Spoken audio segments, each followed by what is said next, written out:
Les doy la bienvenida a las segundas jornadas académicas de la literatura centroamericana en conmemoración de los 100 años de nacimiento de Augusto Monterroso y para la reflexión crítica del bicentenario de la independencia de Centroamérica, que se han estado realizando durante los días 21, ayer, hoy, viernes 22 y mañana, sábado 23 de octubre.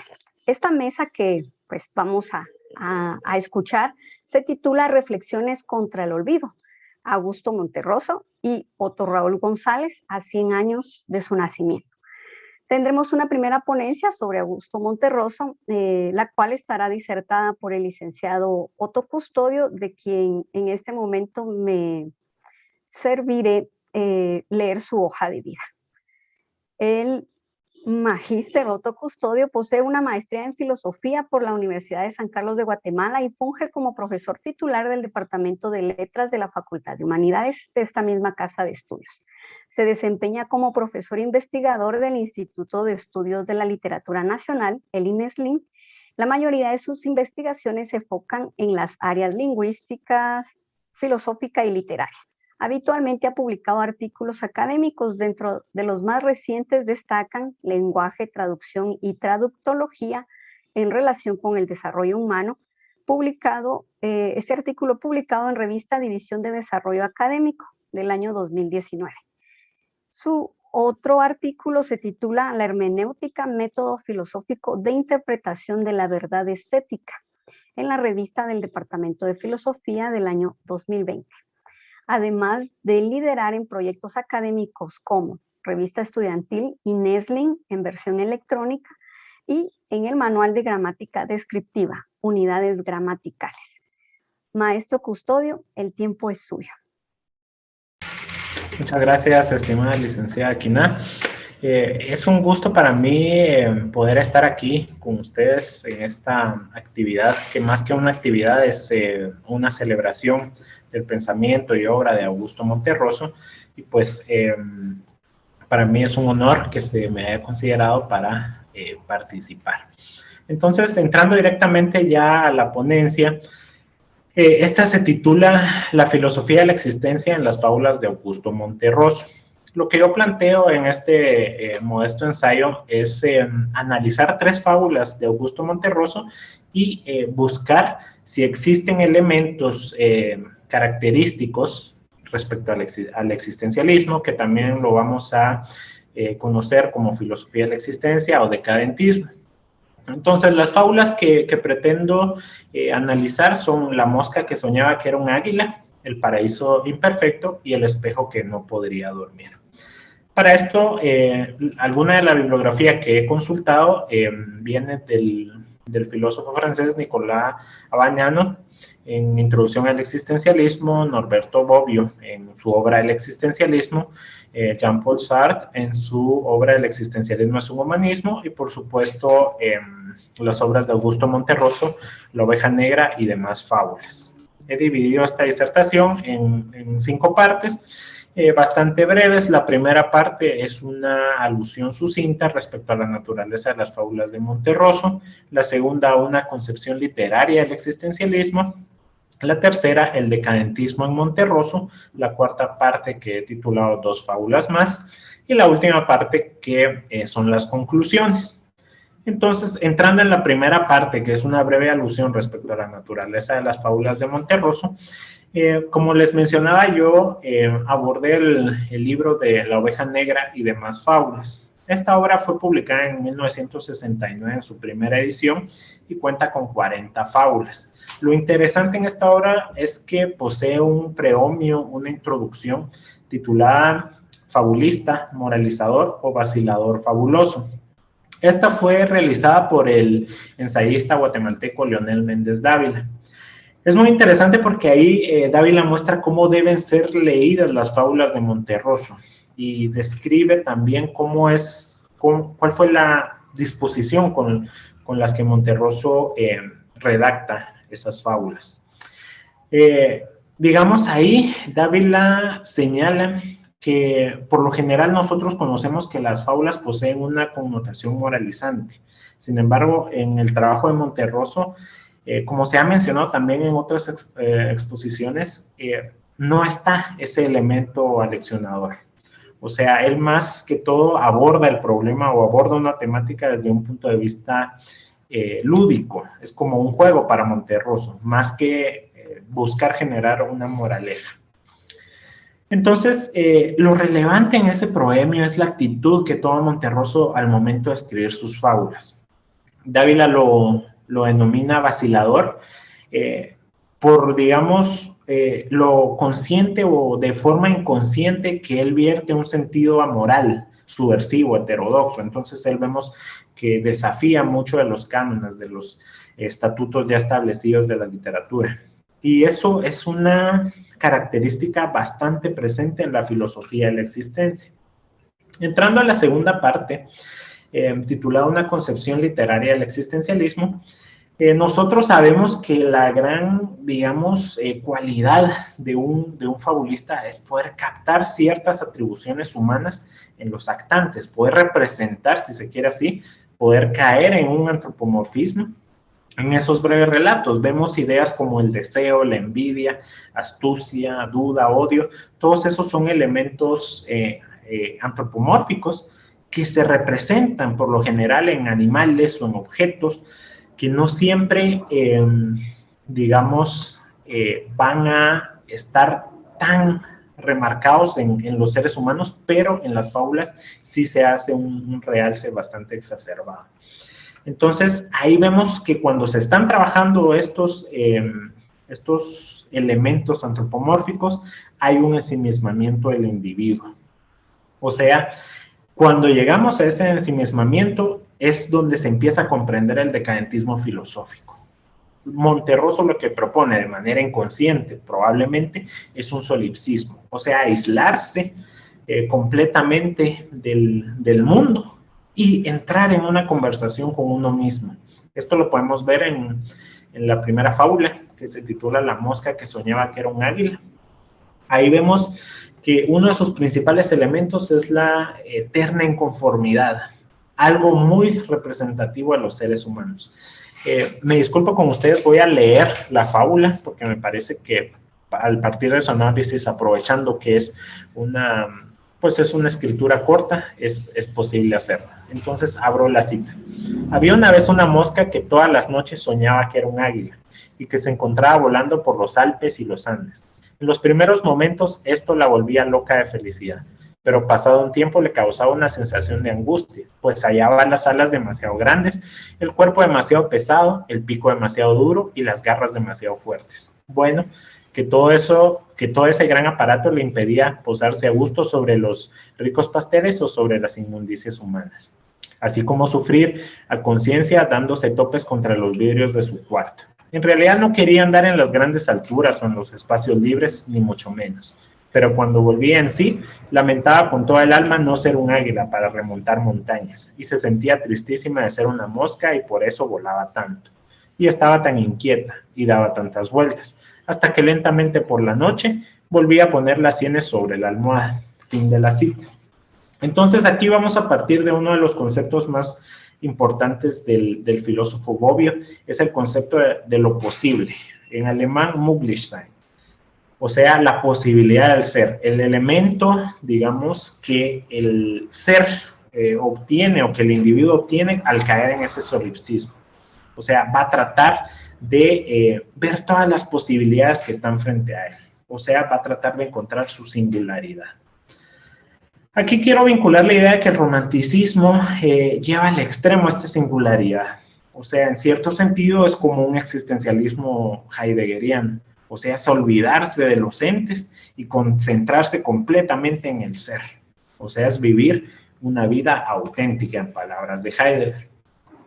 Entonces, la filosofía de la existencia se va a revelar en tres motivos. Primero tenemos el antinaturalismo, que es ir contra la razón ilustrada, ir contra toda razón, contra esa ratio ilustrada que está muy presente en el mundo. El ser decadentista o el ser existencialista se va a revelar ante esa posibilidad. También, segundo, el simbolismo va a ser un lenguaje de trascendencia, pero un lenguaje que se aleja de lo metafísico y lo religioso. No va a ser un lenguaje que se decanta o se conforma con esas posturas. Por último, tenemos el hermetismo. Eso lo vamos a entender como una especie de esoterismo, un lenguaje oscuro y personal. Ahora vamos a ver por qué estos elementos aparecen en el trabajo de Monterroso. Digamos, Monterroso va a presentar la idea de ir contra la razón, contra la natura. Eso es muy representativo del ser decadentista. En una primera etapa, la mosca, digamos, va más allá del deseo, porque mira la posibilidad. O sea, trasciende el deseo porque mira la posibilidad de ser o no ser un águila. Entonces tenemos la posibilidad como elemento inicial en la fábula de Monterroso. Segundo, el simbolismo. Abro la cita. Todo ese gran aparato le impedía posarse a gusto sobre los ricos pasteles o sobre las inmundicias humanas. Fin de la cita. O sea, está representando un lenguaje que no es metafísico ni religioso, es más que todo un lenguaje hipotético. Es un lenguaje oscuro, es un lenguaje personal. Lo que lo lleva a un solipsismo. Y esto lo podemos ver en el fragmento. Pero cuando volví en sí, lamentaba con toda el alma no ser un águila, para remontar montañas, y se sentía tristísima de ser una mosca. Fin de la cita. Entonces la mosca se desencanta de su naturaleza y desciende al conflicto, desciende a ese hermetismo interno entre la posibilidad del ser, el lenguaje esotérico y el hermetismo. Son los elementos que se encuentran presentes en esta primera fábula. Entonces vamos a ver que la posibilidad de ser permite ese desencanto de lo convencional. La mosca se desencanta de ser una mosca y va más que todo hacia un asunto evolutivo. Bobbio va a explicar que la cualidad característica del hombre es la posibilidad de ser el mismo, o sea, buscar su ser, regresando al concepto de Möglichkeit, de poder ser. Entonces, el ser del hombre va a encontrar su ser en la posibilidad, pero la posibilidad como existencia solo se puede dar en la comprensión del mundo. Esto lo va a señalar Monterroso en su fábula de la siguiente forma. En los primeros momentos esto la volvía loca de felicidad, pero pasado un tiempo le causaba una sensación de angustia, pues hallaba las alas demasiado grandes, el cuerpo demasiado pesado, el pico demasiado duro y las garras demasiado fuertes. Un poco más adelante, en realidad no quería andar en las grandes alturas o en los espacios libres, ni mucho menos. Entonces ahí está relacionando su ser directamente con el mundo para validar su existencia. O sea, la mosca toma conciencia del mundo a través de su propia existencia, porque empieza a vincular todos esos elementos que en cierto sentido la hacen ser hermética, la hacen caer en el solipsismo. Entonces, la idea de posibilidad de ser en el mundo es tratar de alcanzar esa trascendencia, o sea, percatarse de la existencia misma. Y la mosca logra hacer eso. La existencia como problema, para Bañano va a tener dos elementos. El ser humano como ente consciente del problema de la existencia. Y el segundo elemento, el yo en su aspecto trascendental como corporeidad. Entonces, vemos que el vínculo para la coexistencia entre ambos elementos es la razón. ¿Por qué? Porque ¿cómo puedo vincular yo el problema de la existencia con mi corporeidad? Solo a través de la razón. Solo al percatarse de mi propia racionalidad, puedo ver los elementos de mi existencia. Sin el yo racional no se puede llegar a la existencia, ni viceversa. Entonces, la mosca va a tomar conciencia de sí misma y del mundo por medio de la razón. Eso es lo que vamos tratando hasta el momento. Para Bañano, el ser trascendental tiene su raíz, todas sus consideraciones se pueden dar en lo objetivo, o sea, en el yo y en el mundo. Así podemos decir que la postura de Bañano resulta ser metafísica, porque trata de validar la existencia del ser a través de su conciencia, a través de su racionalidad. Entonces aquí vemos una postura de un existencialismo optimista, validar la existencia. Para Bañano ese es el problema del existencialismo. Nosotros conocemos que el existencialismo a veces no resulta ser tan optimista. Vamos a ver más adelante que también hay otras formas de representación del existencialismo en el trabajo de Monterroso. Entonces, el hombre como relación con el ser llega más que todo a través de la razón a una absoluta subjetividad. Y esto lo podemos ver. La mosca está en ese conflicto de elegir entre ser mosca, elegir entre ser águila, que es más que todo un aceptar, en cierto sentido, la subjetividad misma. O sea, ¿cómo me voy a interpretar yo? La posibilidad de la relación con el ser es el único fundamento posible para la comprensión del hombre como libertad. Eso lo va a señalar a Bañano. La existencia es el único horizonte posible para la comprensión del hombre como libertad. O sea, aquí metemos un tercer elemento dentro del existencialismo, la libertad. Al momento de asignar los antropinos, esto nos permite ver en las fábulas de Monterroso distintas corrientes o escuelas. Por supuesto, una de ellas es considero yo, es el existencialismo. Digamos, Monterroso le permite a la mosca, cuando asigna los antropinos, tener una conciencia ambivalente.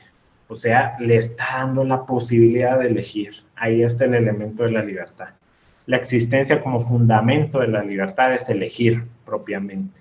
O sea, el problema fundamental de la existencia para Bañano y también para Sartre, vamos a ver qué es la libertad. Esto está muy representado en las fábulas de Monterroso. Entonces tenemos los conceptos de posibilidad, conciencia de la existencia y libertad.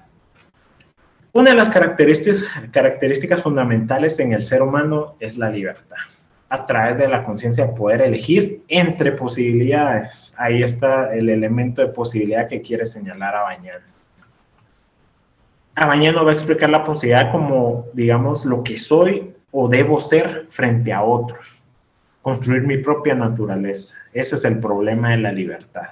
¿Cómo construyo yo o qué deseo construir frente a otros también? La mosca se va a enfrentar a esa encrucijada, ¿verdad? Águila o mosca. ¿Qué debo ser yo y qué debo ser frente a otros? Y lo va a responder en la elección. Esto ya sea a través de su razón o la intersubjetividad del yo aislado, o sea, en el hermetismo. Entrando a la tercera parte, el decadentismo de Monterroso, hasta el momento puedo decirles que hemos visto solo una postura optimista del existencialismo, o sea, validar la existencia a través de la libertad. Monterroso presenta eso con gran maestría. Podemos decir que en su sucinto relato, pues ve todo eso, la libertad que tiene la mosca de poder elegir. Entonces, no nos vamos a contentar con decir que, o conformar, mejor dicho, que existe el existencialismo optimista, el existencialismo de Sartre. También vamos a ver que existe una concepción decadentista. Esto lo va a manejar más que todo Bobbio en su obra El existencialismo. Aquí vamos a ver, Bobbio presenta una cuestión muy interesante de cómo se entreteje el concepto decadentista con el hombre literario, con el hombre en la literatura. Entonces, él presenta dos posibilidades. Tenemos la grandilocuencia del poeta barroco, o bien el poeta maldito y sus versos fuertes. El poeta barroco, recordemos que vive en ese carpe diem, en ese vivir al máximo, en tomar conciencia de su realidad. El poeta maldito, más que todo, va a resaltar la maldad del hombre, la maldad intrínseca del hombre. Esto lo hace muy bien Baudelaire. Entonces, independientemente de las dos posturas que maneja Bobbio, lo importante es percatarse de la situación del hombre para realizar así una fenomenología hermenéutica, hermética más que todo, de este. Entonces, en las fábulas de Monterroso, en la fábula siempre de la mosca y el águila, abro la cita y dice, y se sentía tristísima de ser una mosca, y por eso volaba tanto, y estaba tan inquieta y daba tantas vueltas, hasta que lentamente por la noche volvía a poner las sienes sobre la almohada. Fin de la cita. ¿Qué sucede aquí? Que se describe el estado anímico de la mosca. Eso solo se puede lograr en lo íntimo, en lo hermético, en ese, como les mencionaba, en esa fenomenología que hace, que presenta Monterroso. Ese hermetismo que está presente en dos posibilidades. O sea, o se acepta la crisis, o sea, se acoge el decadentismo, se eliminan las arbitrariedades sociales y morales, o se niega la crisis. O sea, a través de discursos vacíos, podemos caer en una absoluta insinceridad. O sea, decantarse quiera que no por un manierismo. Vamos a entender manierismo como darle la espalda al problema de la existencia, o sea, inclinarse a lo convencional, me inclino por el mundo, muy al estilo heideggeriano. Entonces, la filosofía de la existencia es más que todo una invitación a salir de ese refugio del optimismo en la vida, de que todo está bien, de que vamos a vivir para siempre, de que no hay problemas. La mosca busca el consuelo, no busca el consuelo, mantiene una disputa interna, una disputa entre su naturaleza y sus deseos. Esto lo podemos ver que es todo un problema siempre antes de quedarse dormida, o sea, se mantiene en un dilema constante, en un problema de la existencia. Entonces vemos que la existencia se torna como una angustia o tormento, que vamos a ver que tiene una relación directa con la esencia.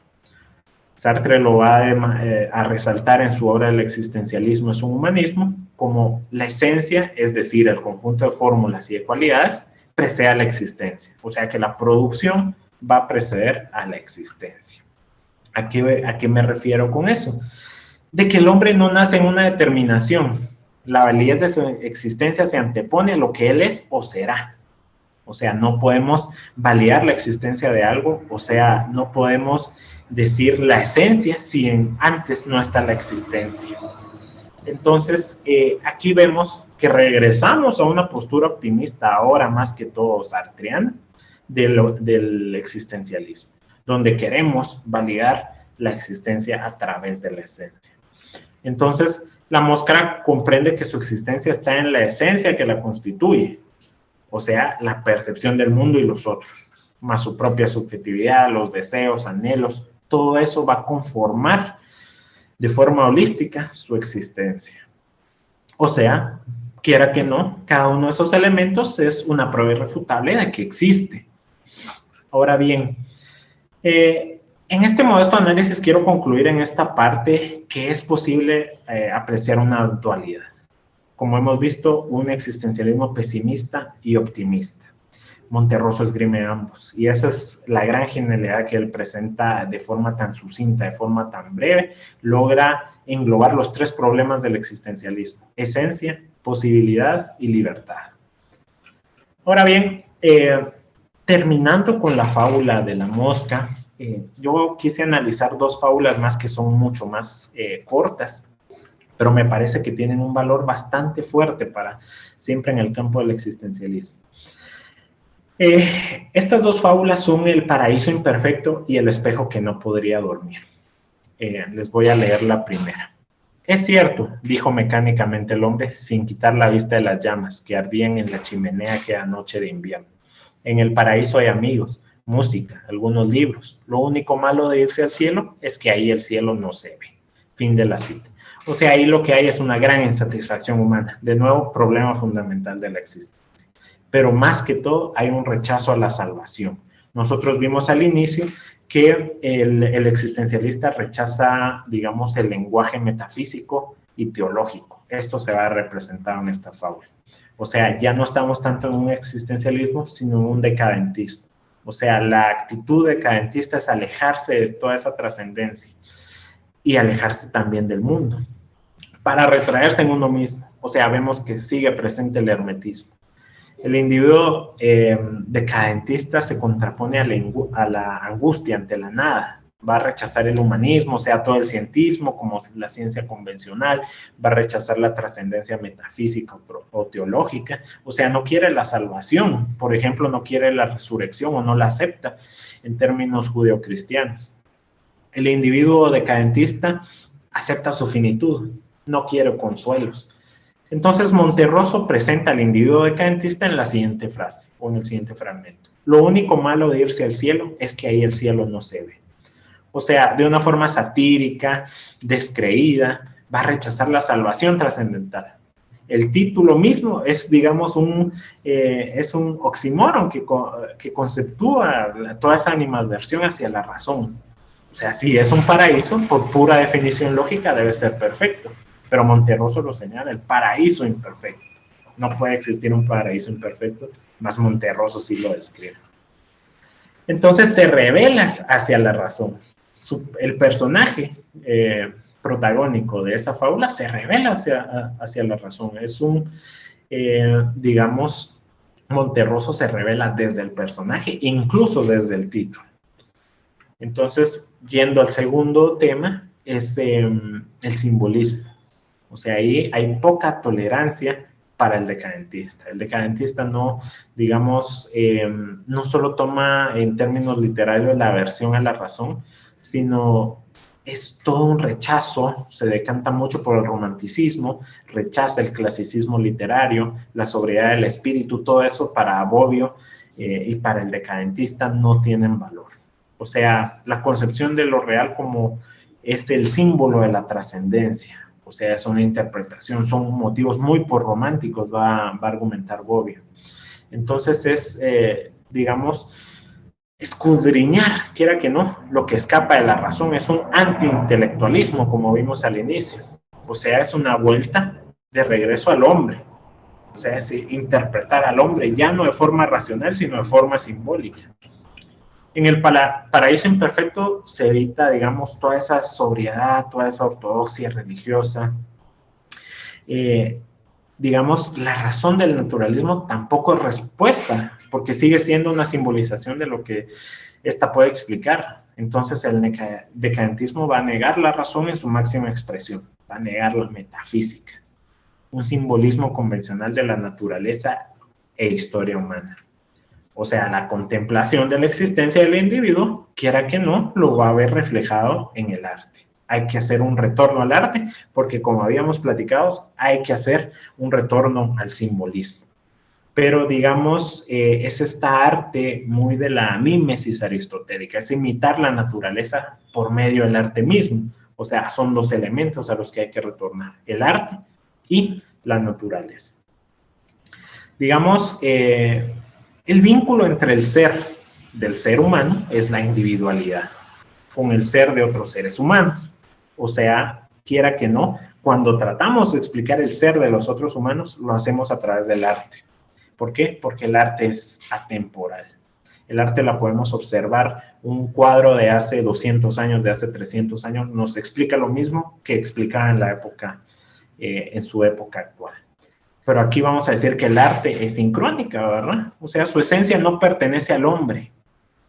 Pertenece más que solo al hombre que comprende su existencia en su posibilidad. Entonces, el gusto estético lo que va a buscar es develar esa contemplación estética. Es que, en cierto sentido, el ser humano se realiza en el arte. Eso es lo que va a plantear más que todo Bobbio. La existencia del hombre, por ende, no se va a validar en la contemplación del arte. Más que todo, Monterroso va a rechazar esa parte contemplativa. Y lo vamos a ver que él quiere regresar directamente a la naturaleza. Y esto lo presenta en el fragmento. El hombre, sin quitar la vista de las llamas que ardían en la chimenea aquella noche de invierno. O sea, ahí hay dos elementos. El arte, que en este caso es la fábula, es lo escrito, el escrito. El lector va a contemplar su condición humana y su existencia a través de la fábula. Esas son similitudes del actante decadentista. Y el segundo elemento es la contemplación de la naturaleza. Es todo ese arraigamiento del hombre hacia lo real. Por eso el arte lo señalan como el arte para el decadentista debe ser imitativo. No debe ser un arte abstracto, sino debe ser un arte de la naturaleza. ¿Por qué? Porque nos arraiga hacia lo real, hacia lo empírico, hacia el mundo. O sea, la conexión entre el hombre y el mundo es el arte. Es un retorno a la sensibilidad. Esto lo va a argumentar Abañano. Y va a concluir que el hombre decadentista va a negar la metafísica, va a negar la salvación trascendental y va a validar su existencia en una contemplación bipartita, arte y naturaleza. O sea, aunque se quiere interpretar que en sus inicios es metafísica, perentoriamente conduce a la sensibilidad, a la empiria, o sea, a la negación de la metafísica, y llega a ser un hombre simbólico interpretado en el arte. O sea, va a depositar su realidad en el hombre, o sea, en el desprecio, la salvación, todo lo que hemos discutido. Como segunda y última fábula, tengo El espejo que no podría dormir. Aquí quiero señalar que también podría hacerse una taxonomía existencialista. Vamos a ver por qué. La fábula reza de la siguiente forma. Había una vez un espejo de mano que cuando se quedaba solo y nadie se veía en él, se sentía lo peor, como que no existía. Y quizá tenía razón, pero los otros espejos se burlaban de él. Y cuando por las noches lo guardaban en el mismo cajón del tocador, dormían a piernas sueltas satisfechos, ajenos a la preocupación del neurótico, fin de la fábula. Entonces, aquí hay dos factores de tinte existencialista. El primero lo vemos en la parte inicial. Había una vez un espejo de mano que cuando se quedaba solo y nadie se veía en él, se sentía lo peor, como que no existía. Ahí el primer factor es una dicotomía entre la soledad, entiéndase el hermetismo, que se aleja de los convencionalismos, y el segundo elemento es validar la existencia en otros. ¿Por qué? Porque el espejo quería validar la existencia, que solo lograba hacerlo cuando alguien se reflejaba en él. O sea, el aislamiento va a hacer dudar de la existencia misma, aunque suena a una disonancia bastante fuerte entre ser y existencia, porque en el aislamiento hay ser, pero ese ser nos hace dudar de la existencia, porque no cumplimos con los deberes o con la expectativa que tiene la sociedad. Entonces decimos, estoy viviendo una existencia auténtica. Aquí vamos a decir, Bobbio va a señalar que la constitución de la existencia mediante la ruptura con lo existente es la singularización. O sea, mediante la libertad, el hombre se separa de la muchedumbre, llega a ser singular, llega a ser el mismo.